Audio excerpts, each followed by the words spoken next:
Olá, meu nome é Luiz Marquesi, estamos aqui para falar a respeito de fratura transtrocanteriana do fêmur.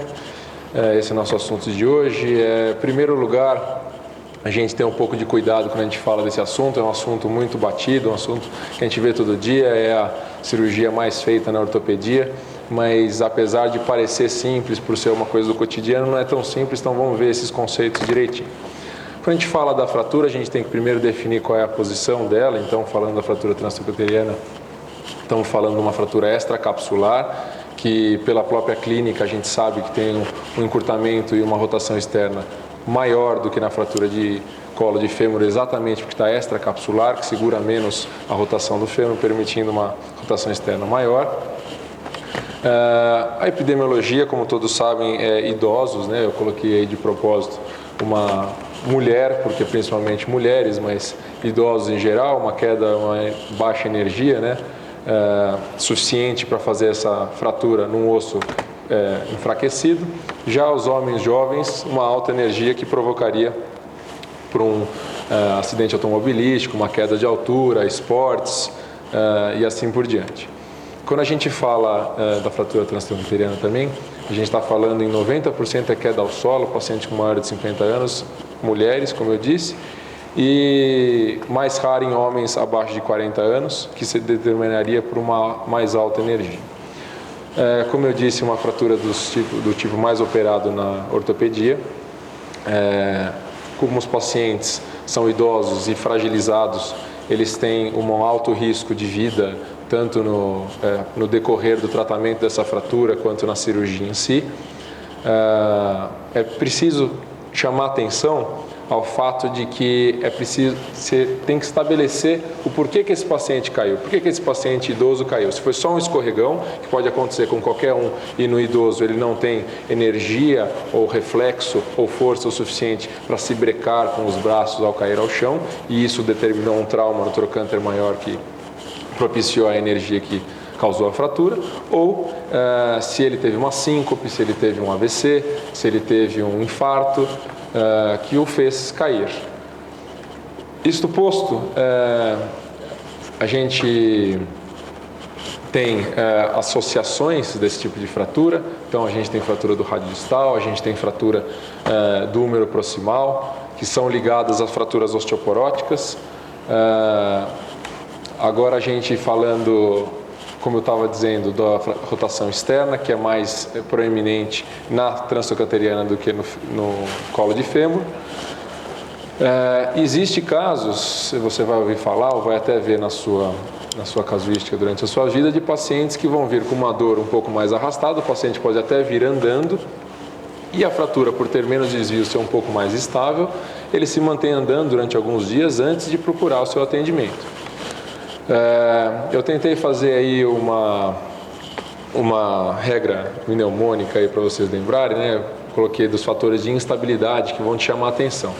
As radiografias essenciais seriam a raio-x AP de bacia, em que você consegue inclusive comparar um lado com o outro, facilitando a identificação da fratura.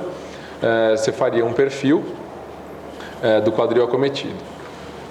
Esses fatores de instabilidade se dão principalmente pela fragmentação póster-medial, mas não só por ele. Esse é o mais conhecido, é o mais citado como justificativa para a instabilidade, mas a incapacidade de redução que você descobre na hora que você está tentando fazer a redução na mesa ortopédica, o padrão basocervical, a obliquidade reversa e o desvio do trocânter maior são fatores que também levam a essa instabilidade. Então, o trocânter maior é abduzido e rodado externo pelos músculos que ali se inserem, e a diáfise tem esse fator desviante que é os adutores e os flexores, o que causa essa coxa vara mais o encurtamento. Quando a gente está falando em classificações, a gente tem algumas para citar. Eu vou citar algumas e vou chamar a atenção para as mais importantes. Boyd-Griffin é uma classificação conhecida, em que o tipo 1 seria estável com duas partes, o 2 instável com minuta, o 3 com obliquidade reversa e o 4 com extensão subtrocanteriana. A classificação de Evans, que é uma das mais usadas, ela é um pouco simplista. Ela fala em estável e instável. E a instável teria essa grande comunição do córtex póstero-medial, teria fragmentos com obliquidade reversa. Quando a gente fala da classificação de Evelyn, então esses seriam os determinantes. Tipo 1, 2 partes sem desvio, 2, 2 partes com desvio, 3, 3 partes com desvio e comunição póstero-lateral, que seria essa comunição aqui perto do trocânter maior, e tipo 4, 3 partes com desvio com fragmento grande póstero-lateral. Tipo 5 seriam 4 partes desviadas envolvendo ambos os trocânteres. A gente passa um crivo aqui para falar quando a gente está falando em instável e estável.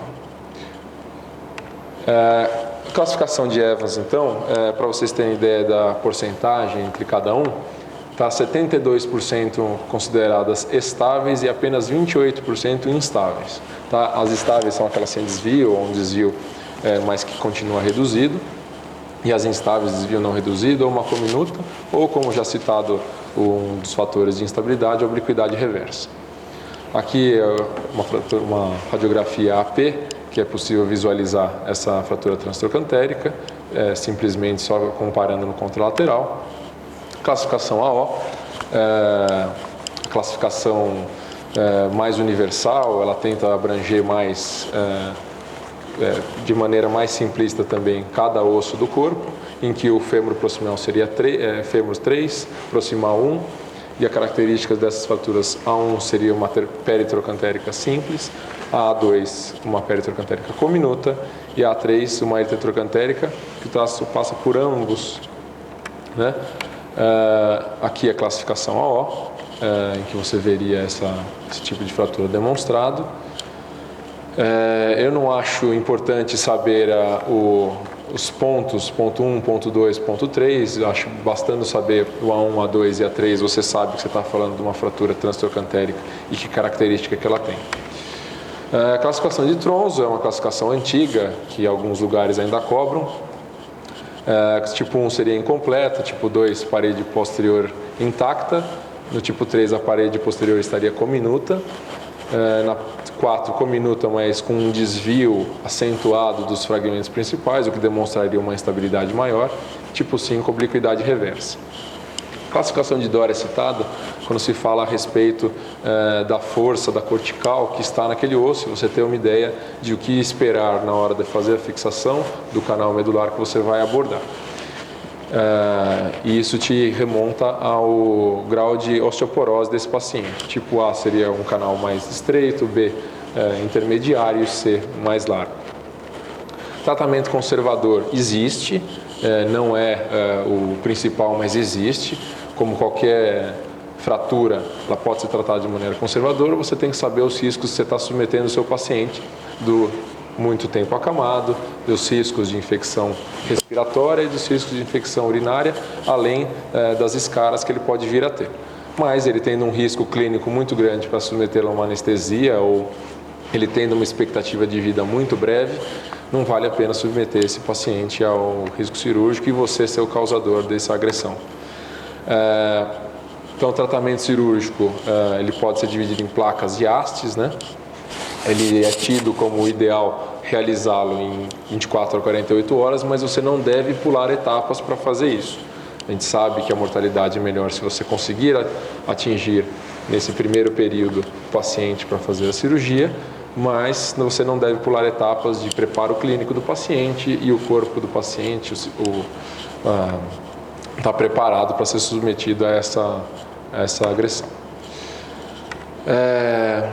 As placas podem ser divididas em 4 grupos, né? As placas de impacção, que são as placas lâmina e ângulo fixo, compressão dinâmica, que seria o DHS, compressão linear, que seria a PCCP ou a Intertam, e o travamento híbrida seriam placas bloqueadas proximais, que são mais modernas agora e que te permitem manter a posição, não te permitem causar compressão no fragmento, um contra o outro, mas te permitem manter uma posição durante o tempo de consolidação.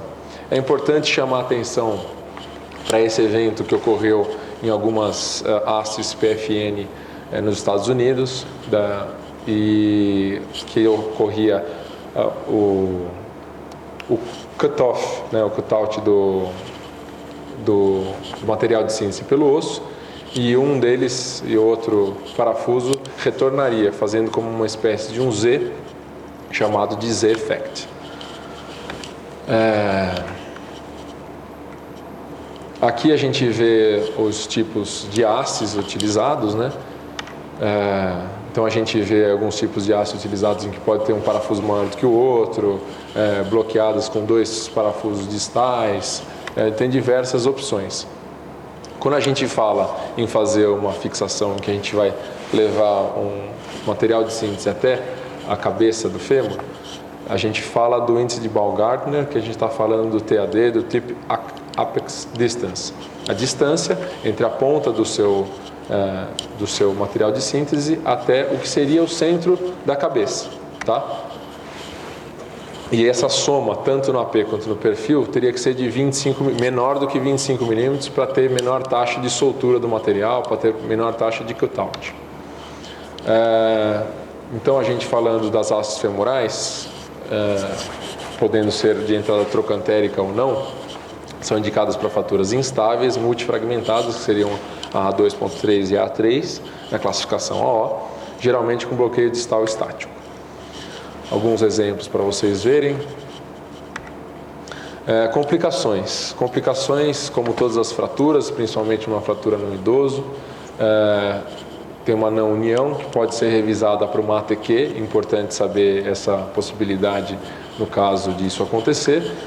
Tem que fazer a profilaxia para o tromboembolismo, porque mesmo você já operando esse paciente com uma certa brevidade, não vai ser no dia seguinte que ele vai deambular ou ser um deambulador suficiente para não necessitar dessa profilaxia, como qualquer cirurgia infecção.